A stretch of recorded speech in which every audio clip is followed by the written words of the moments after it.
नमस्कार, hornbill TV देख रहे हैं आप। मैं हूं आपके साथ विशाल गर्ग। बड़ी खबर शुरू करेंगे। आदि कैलाश यात्रा की तैयारियां तेज। 14 मई को रवाना होगा पहला जत्था। 102 यात्रियों ने अब तक कराया रजिस्ट्रेशन। साल 2023 में पीएम मोदी ने भी किए थे दर्शन। आदि कैलाश और ओम पर्वत के पीएम ने किए थे दर्शन। कुमाऊं मंडल विकास निगम ने पूरी तैयारियां भी की हैं। तो बड़ी खबर आपको बता रहे हैं, जहां पर 102 यात्रियों ने पंजीकरण भी कराया है। साल 2023 में प्रधानमंत्री नरेंद्र मोदी ने भी दर्शन किए थे और आदि कैलाश यात्रा की तैयारी भी अब तेज हो चली है। और संवाददाता समृद्ध मिश्रा हमारे साथ फोन लाइन पर जुड़ गए हैं। समृद्ध, क्या कुछ जानकारी मिल रही है, किस तरह की तैयारियां हैं आदि कैलाश दर्शन के लिए? बिल्कुल, देखिए विशाल, जिस तरीके से 14 मई यानी कि परसों से जो है आदि कैलाश यात्रा का शुभारंभ होने जा रहा है, जिसके लिए तकरीबन 102 लोगों ने अब तक पंजीकरण करा लिया गया है। देखिए जो कुमाऊं मंडल विकास निगम के जो महाप्रबंधक हैं विजय नाथ शुक्ला, उनका साफ तौर पे देखिए ये कहना है कि जो भी यात्री यहाँ आ रहे हैं उनको एक विविधवार और एक समूह के तहत यानी कि छोटे छोटे जत्थों में बांधकर यात्रा के लिए आगे भेजा जाएगा। और इसमें खास तौर पर गौर करने वाली चीज एक ये है कि देखिए इसमें 4 दिन की आइटिनरी प्लान जो है वो कुमाऊं मंडल की ओर से बनाई गई है, जिसमें पहले दिन जो है जो यात्री हैं वो हल्द्वानी नैनीताल से प्रस्थान करेंगे पिथौरागढ़ के लिए, जिसकी जो दूरी बताई जा रही है वो तकरीबन 196 किलोमीटर। और दूसरे दिन जो है वो पिथौरागढ़ से आगे दारचूला के लिए प्रस्थान करेंगे। दारचूला से तीसरे दिन गुंजी होते हुए चौथे दिन जो है वो ओम पर्वत और आदि कैलाश के दर्शन के लिए यात्री वहां पहुंचेंगे। लेकिन समृद्ध, क्या माना जाए, जिस तरह से चारधाम यात्रा भी चल रही है और प्रधानमंत्री नरेंद्र मोदी जब 2023 में आए भी थे और उसके बाद से अब यात्रा बढ़ती हुई भी नजर आ रही है, चाहे आदि कैलाश हो, ओम पर्वत हो, क्योंकि कुमाऊं की यात्राएं काफी अहम भी मानी जाती है, लेकिन बहुत कम श्रद्धालु आते थे। तो क्या लग रहा है इस बार क्या ये भी आंकड़ा बढ़ेगा? देखिए कहीं ना कहीं जिस तरीके से 2023 में प्रधानमंत्री नरेंद्र मोदी यहाँ आए थे और उन्होंने पूजा अर्चना कर आदि कैलाश के दर्शन करे थे, उसके बाद कहीं ना कहीं लोगों के मन में देश भर से एक उत्साह देखने को मिल रहा है। कहीं ना कहीं लोग यहाँ आने की तरफ और इच्छुक हो रहे हैं, क्योंकि देखिए जब प्रधानमंत्री कहीं चले जाते हैं तो अपने अपने उस जगह की जो मान्यता है वो बढ़ जाती है, लोग और उस तरफ झुकाव अपना कर लेते हैं। ऐसे में प्रधानमंत्री के आने से जो व्यवस्थाएं हैं उनको भी कहीं ना कहीं सुचारू रूप से चलाने का प्रयास जो है वो उत्तराखंड सरकार कर रही है। और इसमें कुमाऊं मंडल भी लगातार प्रयास कर रहा है कि जो भी श्रद्धालु यहाँ आए उनको समस्या किसी तरीके की ना हो, और उनके रहने खाने पीने की भी सारी जो चीजें हैं उनको सुनिश्चित कर रहा है कुमाऊं मंडल। बिल्कुल समृद्ध, बहुत शुक्रिया आपका तमाम जानकारी से साझा करने के लिए। और नैनीताल से बड़ी खबर, कैचू धाम में आतंकवाद रोधी मॉक ड्रिल का आयोजन किया गया है। मॉक ड्रिल में कई विभागों की तैयारियों को परखा गया। क्षेत्र की सुरक्षा व्यवस्था की गहन जांच भी की गई। आपातकालीन स्थिति में प्रतिक्रिया क्षमता को भी परखा गया है। कैचू धाम की सुरक्षा को लेकर सतर्क दिखाई दिया प्रशासन। तो ये बड़ी खबर आपको बता रहे हैं, जहां पर कैचू धाम में बड़ी संख्या में देश विदेश से पर्यटक पहुंचते हैं दर्शन करने के लिए, पूजा अर्चना करने के लिए। और ऐसे में क्षेत्र में मॉक ड्रिल की गई, जहां पर स्थिति में प्रतिक्रिया क्षमता को भी परखा गया है।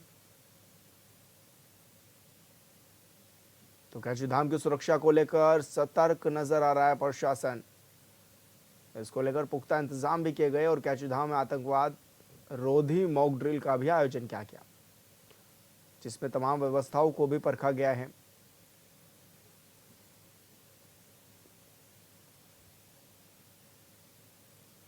और संवाददाता समृद्ध मिश्रा हमारे साथ फोन लाइन पर एक बार फिर से जुड़ गए हैं। समृद्ध, क्या माना जाए, किस तरह की सुरक्षा व्यवस्थाएं रहने वाली हैं और किस तरह इसको मॉक ड्रिल को अंजाम भी दिया गया? जी विशाल, जिस तरीके से हम जानते हैं कि प्रदेश में चारधाम यात्रा चलने के साथ साथ नीम करौली बाबा का जो आश्रम है कैची धाम, वो भी अपने आप में काफी प्रसिद्ध माना जाता है। देश भर से विदेश तक से यहाँ लोग जो है आते हैं और लाखों की संख्या में श्रद्धालु हर वर्ष यहाँ आते हैं। ऐसे में सुरक्षा के कड़े इंतजाम को देखते हुए प्रदेश की सरकार ने और जिला प्रशासन ने एक मॉक ड्रिल का आयोजन किया था, जिसमें एसडीआरएफ यानी कि जो रेस्क्यू टीम्स हैं उनको वहां रखा गया, साथ ही जो क्यूआरटी है यानी कि क्विक रिस्पांस टीम, इसके अलावा एसओटी स्पेशल ऑपरेशन टीम के तहत कई अन्य दमकल विभाग की टीमें भी वहां तैनात करी गई थी। और एक दिखाया गया कि आखिरकार अगर मॉक ड्रिल होती है तो किस तरीके से जो यात्री और श्रद्धालु वहां पर हैं वो अपने आप को किस तरीके से बचा सकते हैं, और कोई अगर ऐसी स्थिति उत्पन्न होती है जहाँ कहीं ना कहीं खतरा लगता है तो उसमें किस तरीके से बचाव करा जा सकता है। इसको लेकर पूरी जो एक कार्रवाई थी वो करी गई थी जिला प्रशासन और उत्तराखंड सरकार की ओर से। तो किस तरह का माहौल भी नजर आ रहा है समृद्ध? कुमाऊं में बड़ी संख्या में पहुंचते भी हैं लोग, और साथ खासकर कैचू धाम में। तो क्या माना जाए, किस तरह की सुरक्षा व्यवस्था वहां पर रहने वाली है और क्या कुछ अतिरिक्त पुलिस बल भी लगाया गया है? बिल्कुल देखिए, लगातार जो सीसीटीवी और जो ड्रोन्स के जरिए वहाँ लगातार मॉनिटरिंग करी जा रही है और ट्रैफिक विभाग भी लगातार इस पूरी चीज़ में प्रयास कर रहा है कि जो भी लोग आ रहे हैं उनके यातायात की किसी तरीके से परेशानी ना हो। क्योंकि जैसा मैंने बताया कि लाखों की संख्या में हर वर्ष वहाँ श्रद्धालु आते हैं। ऐसे में श्रद्धालुओं की सुरक्षा सबसे बड़ा एक जो सवाल रहता है सरकार के ऊपर कि सुरक्षा जो है वो अच्छे से मुहैया कराई जा सके, जो भी यात्री वहाँ आ रहे हैं। ऐसे में एक चीज़ और गौर करने वाली ये भी है कि जो मॉक ड्रिल का आयोजन किया गया, उसमें एक ये दिखाया गया कि देखिए हमने 3 आतंकियों को ढेर करा और 2 को मुठभेड़ में मार दिया। तो उससे ये भी कहीं न कहीं एक संदेश देने का प्रयास जो है वो इन तमाम एजेंसियों के द्वारा किया गया कि देखिए इसमें कोई घबराने वाली बात नहीं, जब तक सारी एजेंसी एकजुट हैं। आपको क्या-क्या एहतियात बरतने हैं एक यात्री होने के नाते और एक श्रद्धालु होने के नाते, वो भी एक संदेश यहाँ देने की कोशिश जो है करी गई थी। बिल्कुल समृद्ध, बहुत शुक्रिया आपका तमाम जानकारी साझा करने के लिए। बुद्ध पूर्णिमा के पावन पर्व पर हरिद्वार की हर की पौड़ी सहित तमाम गंगा घाटों पर श्रद्धालुओं की भारी भीड़ उमड़ पड़ी है। ऐसे में देश के कोने कोने से आए भक्तों ने मां गंगा में आस्था की डुबकी भी लगाई और पुण्य का लाभ भी अर्जित किया है। मानता है कि इस दिन गंगा जल में भगवान विष्णु का वास होता है, इसलिए गंगा स्नान और दान पुण्य का विशेष महत्व माना जाता है। वहीं सुबह से ही गंगा घाटों पर भजन कीर्तन और धार्मिक आयोजनों का माहौल भी बना हुआ है। साथ ही श्रद्धालुओं की संख्या को देखते हुए पुलिस बल भी तैनात किया गया है। पुलिस ने खासा इंतजाम भी किए हैं और घाटों पर अतिरिक्त पुलिस बल भी तैनात रहने वाला है। साथ ही ड्रोन से निगरानी भी की जा रही है।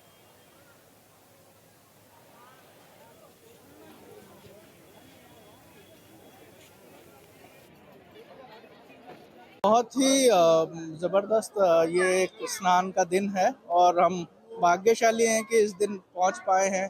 सुबह हम रात में निकले हैं 11 बजे और सुबह 4 बजे यहाँ पहुंचे और आरती दर्शन भी हो गया और अच्छा स्नान अब करने की हम आशंका रखते हैं। कहते कि स्नान करते हैं तो सब कष्ट दूर होते हैं। हाँ जी बिल्कुल।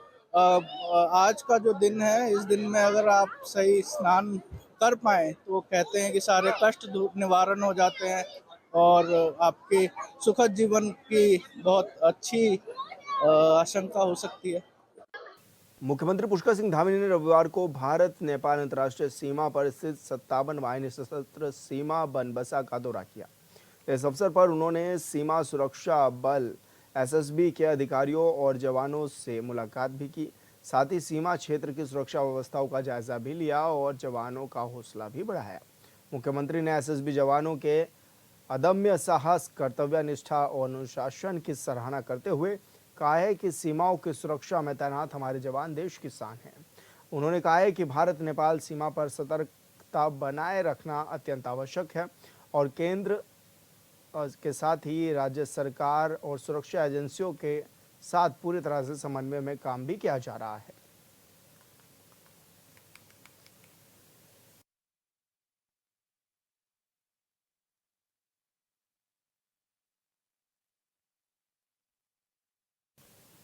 हरिद्वार के सलेमपुर क्षेत्र में करोड़ों की सरकारी भूमि पर अवैध कब्जे का मामला सामने आने के बाद प्रशासन ने बड़ा एक्शन लिया है। प्रॉपर्टी डीलरों, ग्राम प्रधान, ग्राम समाज की जमीन पर कॉलोनी काटने की सूचना मीडिया में आने के बाद प्रशासन ने मौके पर बुलडोजर चलाकर अब तक 18 बीघा जमीन को कब्जा मुक्त करा लिया है। जानकारी के अनुसार सलेमपुर में प्रॉपर्टी डीलरों ने नियमों को ताक पर रखकर ग्राम समाज की जमीन पर अवैध रूप से प्लाट काटकर बेचने की कोशिश की थी। प्रशासन की लापरवाही के चलते यह अवैध निर्माण लंबे समय तक चलता रहा।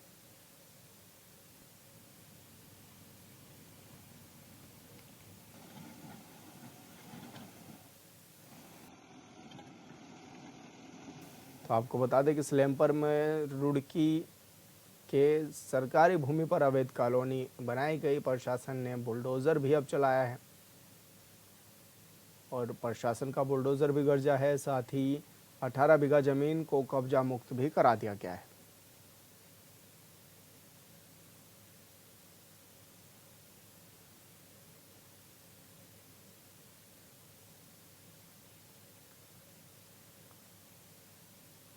नौगांव जिला उत्तरकाशी के यमुना घाटी में क्षेत्र में भारी ओलावृष्टि हुई। ओलावृष्टि से काश्तकारों की गेहूं और सेब, टमाटर, बीन समेत सब्जी और अन्य फसलों को भारी नुकसान में पहुंचा है। काश्तकारों ने बताया कि न्याय पंचायत तिया क्षेत्र में भारी ओलावृष्टि से भारी नुकसान हुआ है, जिससे क्षेत्र के बागवानी और काश्तकार प्रभावित भी हुए हैं। यमुना घाटी क्षेत्र के काश्तकारों ने सरकार से और प्रशासन से मांग की है कि क्षेत्र में को ओलावृष्टि क्षेत्र घोषित किया जाए और किसानों को उनकी नगदी फसलों और अन्य तैयार फसलों का उचित मुआवजा भी दिया जाए।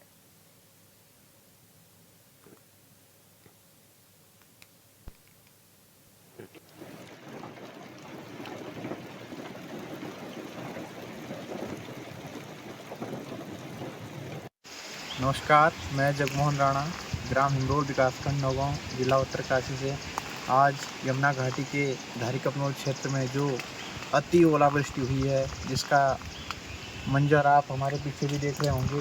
ये पूरी जालियाँ ओले से बिल्कुल पूरी लदी हुई हैं और बहुत सारी जालियाँ और बहुत सारे पेड़ भी टूट गए हैं, जिसके कारण किसानों को बहुत सारा नुकसान झेलना पड़ रहा है। और मैं अपनी बात करूं तो मुझे लाखों रुपए का नुकसान हो गया है इस ओलावृष्टि के कारण।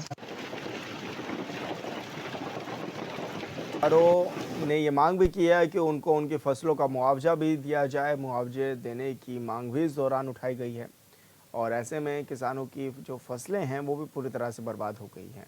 यमुना घाटी क्षेत्र में भारी ओलावृष्टि हुई थी, जिसके बाद अब देखने में नज़र आ रहा है कि किसान परेशान भी हैं और सरकार से गुहार भी लगा रहे हैं कि उनको मुआवजा दिया जाए।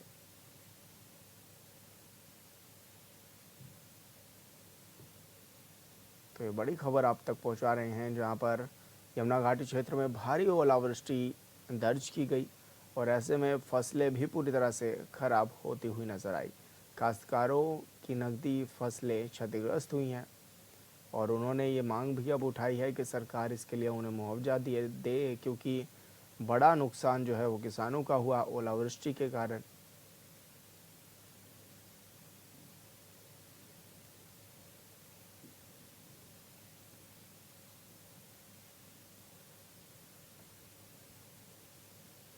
तो काश्तकारों को नुकसान भी हुआ है और इस दौरान मुआवजे की मांग भी उठाई गई है।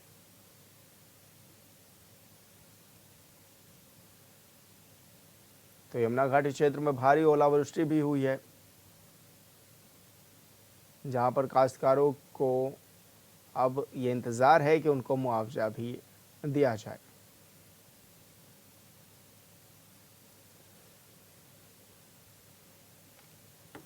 तो मुआवजे की मांग भी लगातार उठाई जा रही है और यमुना घाटी क्षेत्र में ये भारी ओलावृष्टि भी दर्ज की गई, जहां पर फसलों को भारी नुकसान भी हुआ है।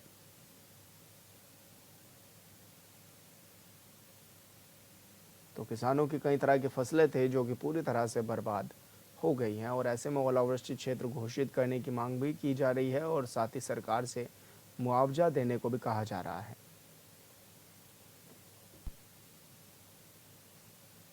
खबरों में आगे बढ़ेंगे। रुड़की के गंगनहर कोतवाली क्षेत्र में दिन दहाड़े फायरिंग की गई, जिसमें एक युवक गंभीर रूप से घायल हो गया। आनन फानन में घायल युवक को अस्पताल में पहुंचाया गया, जहां से उसे डॉक्टरों ने हार्ट सेंटर रेफर कर दिया। प्रत्यक्षदर्शियों के अनुसार फायरिंग करने वाला एक हिस्ट्री शीटर है। वहीं सूचना पर पहुंची पुलिस ने मौके से एक स्कूटी और एक स्प्लेंडर बाइक बरामद की है। साथ ही एक युवक को हिरासत में लेकर पूछताछ भी शुरू कर दी है।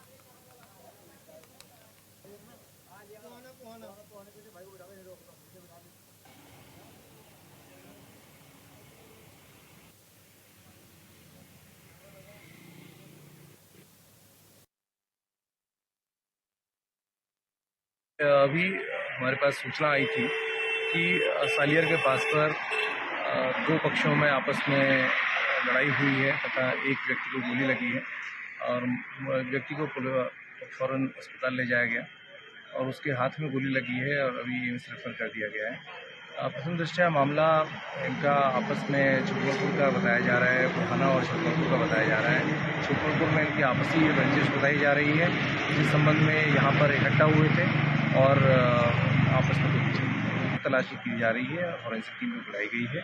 ऐसा जब भी कुछ यहाँ पर बरामद नहीं हुआ, जब फॉरेंसिक टीम आ जाएगी उस पर देखा जाएगा। हाँ, यहाँ पर दो वाहन भी यहाँ पर छोड़ के भागे हुए हैं, उसके संबंध में उचित वैधानिक कार्रवाई की जाएगी। जरूर इसमें संबंधित जो यहाँ पर घटनास्थल पर CCTV फुटेज लगे हुए हैं और सामने पेट्रोल पंप पे CCTV लगे हुए हैं, दोनों की फुटेज दी जा रही है और जरूर चिन्हित करके उचित कार्रवाई। CCTV फुटेज देखकर और प्रत्यक्षदर्शियों के बयान लेकर ही बता पाएंगे। इस संबंध में कोई कमेंट कर पाएंगे, लेकिन एक व्यक्ति को गोली लगी है, इसकी पुष्टि कर अभी कोई वर्तमान में कोई तहरीर अभी हमारे पास नहीं है, और जैसी तहरीर आई। रुड़की के सालियर में एक ढाबे पर पुरानी रंजिश को लेकर दो पक्षों में जमकर फायरिंग हुई, जिसमें एक युवक गोली लगने से घायल हो गया, जिसको आर सेंटर रेफर कर दिया गया है। उसके बाद पुलिस फायरिंग करने वाले संदिग्ध की तलाश भी कर रही है। वहीं गंगा नहर कोतवाली पुलिस को सॉलियर के पास चेकिंग के दौरान एक बिना नंबर की बाइक आती दिखाई दी, जिसको पुलिस ने रोकने का इशारा किया, लेकिन बाइक सवार बदमाश वहां से भागने की कोशिश करने लगा, जिसमें बाइक फिसल गई और बदमाश ने पुलिस पर फायरिंग भी झोंक दी। वहीं पुलिस की जवाबी कार्रवाई में बदमाश पुलिस की गोली लगने से घायल भी हो गया।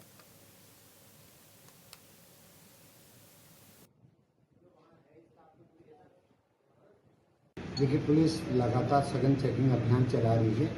आज इवनिंग आवर में आपको मालूम होगा एक घटनाक्रम यहाँ हुआ था, दो पक्षों में झड़प और फिर पता लगा कि एक व्यक्ति फायर से घायल हुआ है।